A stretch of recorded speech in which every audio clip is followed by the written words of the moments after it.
नमस्कार सगळ्यांना. कसे आहात तुम्ही सगळे? आय होप तुम्ही सगळे मजेतच असतील. सिया, से हाय. सिया कुठे चालली आहे फिरायला? ग्लोसरी आणायला चालली आहे?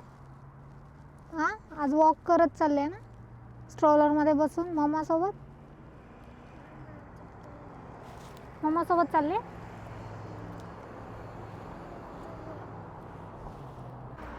व्हॉट्सॲप.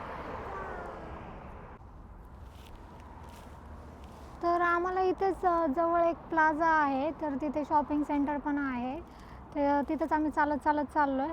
तर हे सियाला असं स्ट्रॉलरमध्ये बसवल्यावर इझी पडतं, म्हणजे ती इकडे तिकडे पळत नाही. त्यामध्ये तिला मी पॅक केलेलं आहे बेल्ट वगैरे लावून. तर आता मी तुम्हाला दाखवत आहे इथे रस्ते कसे क्रॉस केले जातात. तर हे जे बटन दिसतं या खांबावरती ॲरोमध्ये, तर ते प्रेस करावं लागतं आणि समोरच्या खांबावरती जे चिन्ह दिसते हाताचं, त्याचा अर्थ असतो थांबा, अजून चालू नका. तर ते चिन्ह चेंज होईपर्यंत आपल्याला वाट बघावी लागते आणि ते असं चेंज होतं. समोर जो आता खांब दिसतोय त्यामध्ये असं चालणाऱ्या माणसाचं चिन्ह दिसतंय ना, साईन दिसते, तर ते ॲक्टिवेट झाल्यानंतर मग आपण चालवू शकतो.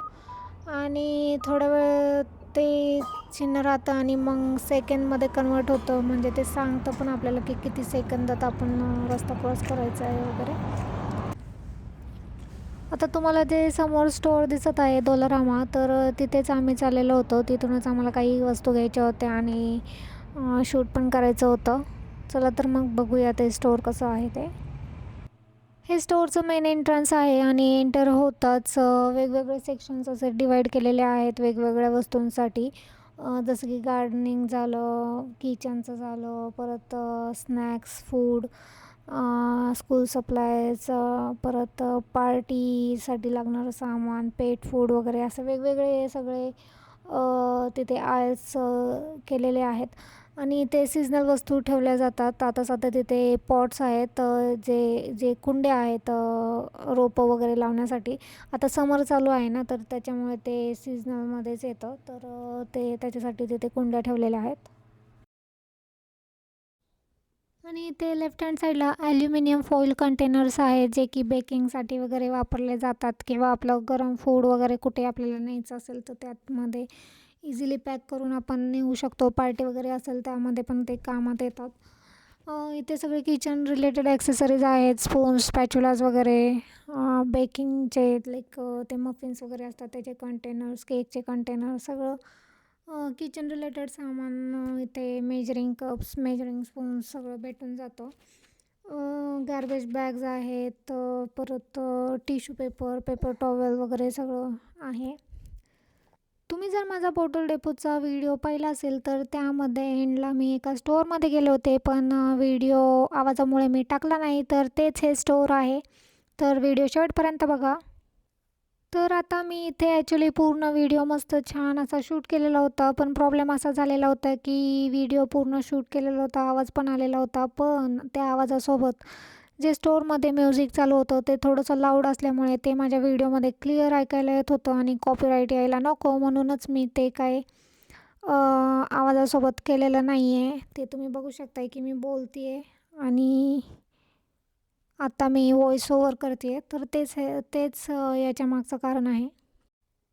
तर सगळा व्हिडिओ दाखवण्याच्या आधी थोडीशी इन्फॉर्मेशन देते. या स्टोअरचं नाव तर मी आधीच तुम्हाला सांगितलेलं आहे, डॉलरामा. याला डॉलर स्टोअर असंही म्हटलं जातं. तर इथे मोस्टली सगळ्या गोष्टी डॉलरमध्ये, $1, $2, मॅक्सिमम 4 किंवा 6 किंवा $7 असं भेटलं जातं. त्याच्यापेक्षा जास्त मी तरी आत्ता तरी अजून तरी पाहिलेले नाही आहे.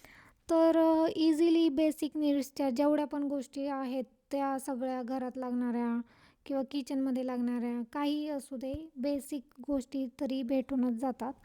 तर फक्त एक गोष्ट आहे की क्वालिटी थोडीशी कॉम्प्रोमाइज करावी लागते.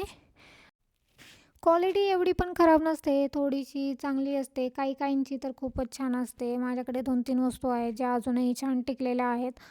तर माझं सांगायचं झालं तर मी मोस्टली इथून अशा वस्तू घेते ज्या की थोड्या वेळ आपल्याला थोड्या काळासाठी वापराव्या लागतात आणि नंतर टाकूनच द्यावे लागतात. जसं की आपले किचनचे कपडे झाले, जे वायपिंगसाठी जे आपण वापरतो, हँड टॉवेल्स वगैरे.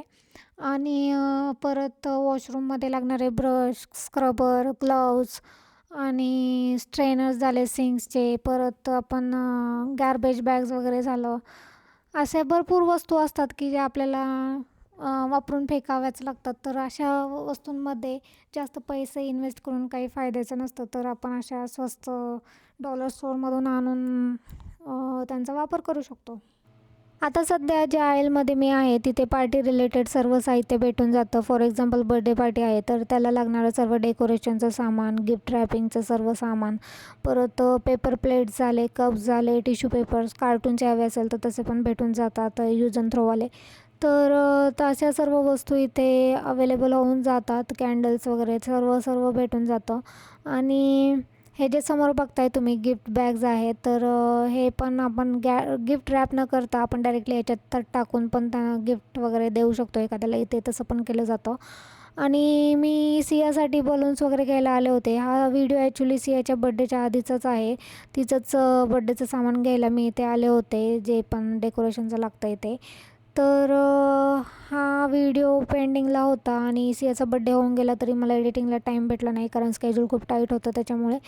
आणि त्याच्यामुळे मी बड्डेचा व्हिडिओ आधी टाकला आणि आता हा टाकत आहे. तुम्हाला बघत असाल सर्वजण तर तुम्हाला कळूनच जाईल ते.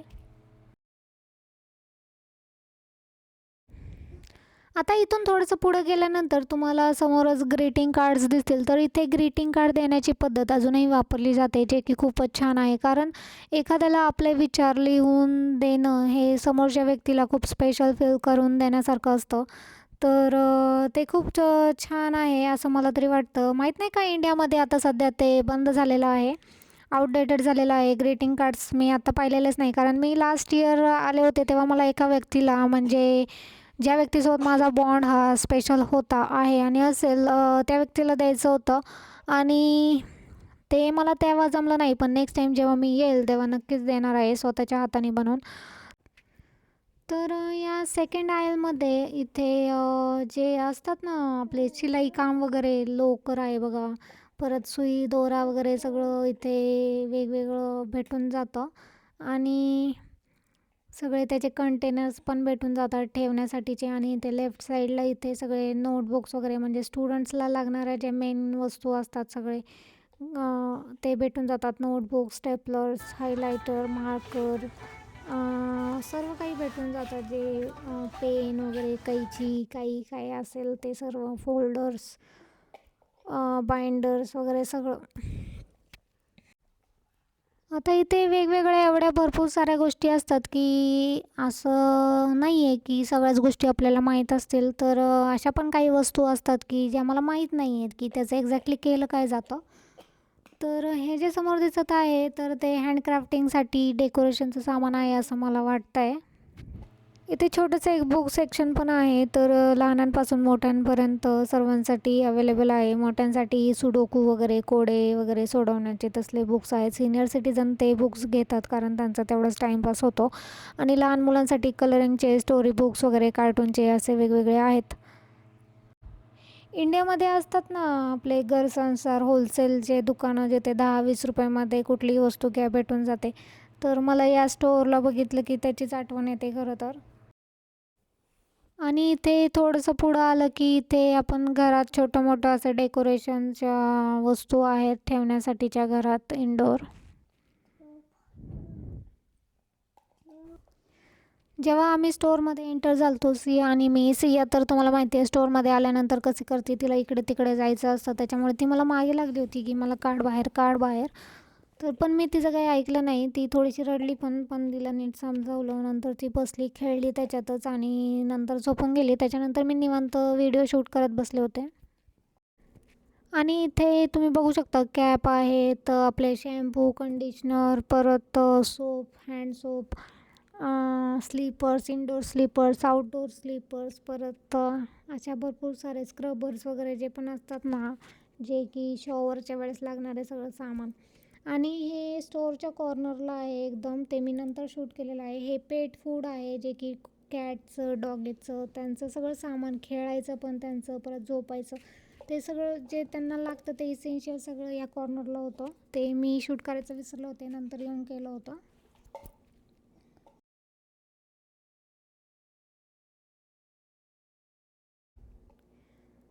आणि इथे आपलं सायकलिंगचं वगैरे हार्डवेअर वगैरे काय असेल ते सर्व सामान आहे.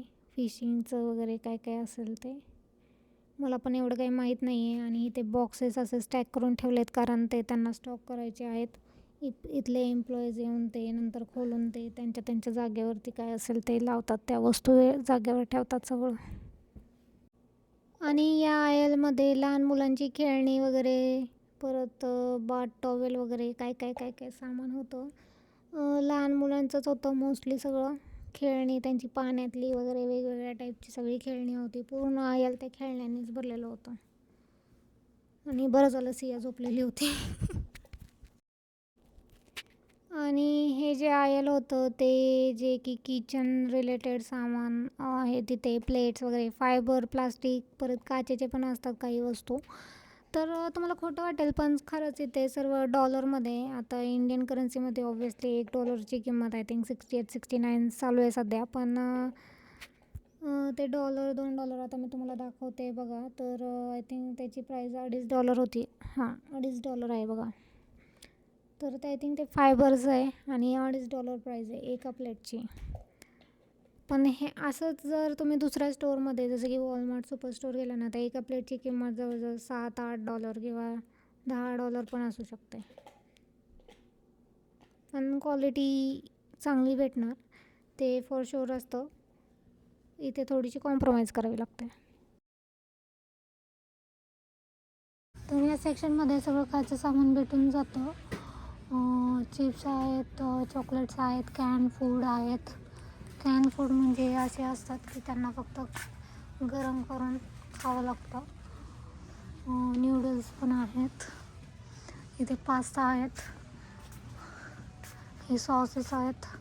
तर अशा प्रकारे इथे भेटून जातं. व्हेजीस आहेत जे की आपण डायरेक्टली वापरू शकतो. हे बीन्स आहेत, ते कॉर्न्स, कॅरेट्स, मिक्स व्हेजीस आहेत. तर जेव्हा की आपल्याकडं फ्रेश अवेलेबल नसतं तर आपण ते इझिली वापरू शकतो. आणि ते समोरच तुम्हाला सगळं वॉशरूममध्ये जे सामान लागतं ते सर्व दिसत आहे. जसं की बाथ मॅट झाले, परत ते रॅक्स आहेत जे की टेम्पररी आपण लावू शकतो. परत हँड टॉवेल्स वगैरे काय काय, एम्प्टी सोप कंटेनर्स वगैरे सर्व सामान भेटून जातं. आणि या दुसऱ्या आयलमध्ये सगळे स्टोरेज बास्केट्स वगैरे जे की आपण कबडमध्ये पण वापरू शकतो. जर फॉर एक्झाम्पल सियाचा टी-शर्ट, पॅन्ट्स ते छोटे छोटे असतात, तर आपण एका बास्केटमध्ये टी-शर्ट, एका बास्केटमध्ये पॅन्ट्स असं स्टोअर करून ते कबडमध्ये ठेवू शकतो. तर वेगवेगळ्या साईजचे वगैरे भेटून जातात ते इझिली. हे बघा, हे किचनमधलं सामान आहे. बॉटल्स पण आहेत, सिपर्स आहेत, भरपूर सामान इथे भेटून जातं. लहान मुलांचे आहेत हे सर्व. परत हे आपल्याला लागतं किचनमध्ये डबे, काचेचे, फायबरचे, प्लास्टिकचे सर्व अवेलेबल असतात इथे. डॉलर स्टोअरमधून काही वस्तू घेतल्यानंतर बिलिंग वगैरे केलं आणि समोरच वॉलमार्ट पण होतं, तिथून थोडंसं सामान घ्यायचं होतं, ग्लोसरी.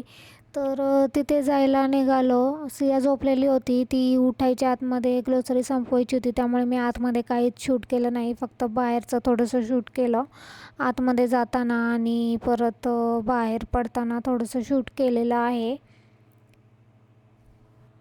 तर स्टोअरच्या बाहेर पडल्यानंतर हे जे बॅग्स दिसत आहेत तर त्याच्यामध्ये माती आहे, सॉईल. तर इथे समर चालू झालं आहे त्याच्यामुळे खूप लोकांना इथे हौस आहे प्लांट्स वगैरे लावायची. त्यांच्या घराच्या आवारात ते छोटीशी शेती पण करतात, वेगवेगळ्या प्रकारची झाडं वगैरे लावतात, त्याच्यासाठी सेट ठेवलेलं आहे. तर मी सियाच्या स्ट्रोलरखाली सगळं ग्लोसरी भरली आहे. कोंबली आहे कारण तिच्याजवळ पण दिले, बसत नव्हतं म्हणून तिने पकडून बसली आहे. तर तरी थोडंफार सामान राहिलं आहे आणायचं, तर ते नंतर घेऊन येईल.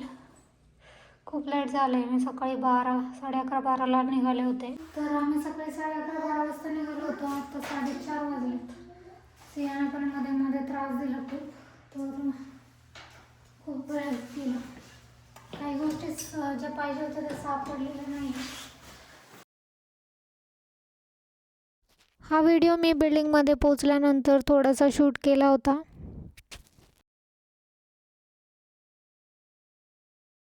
जाता जाता मेल बॉक्स चेक करू म्हटलं, केलं तर सियाचा एक बुक येतं महिन्यातलं ते आलं आहे.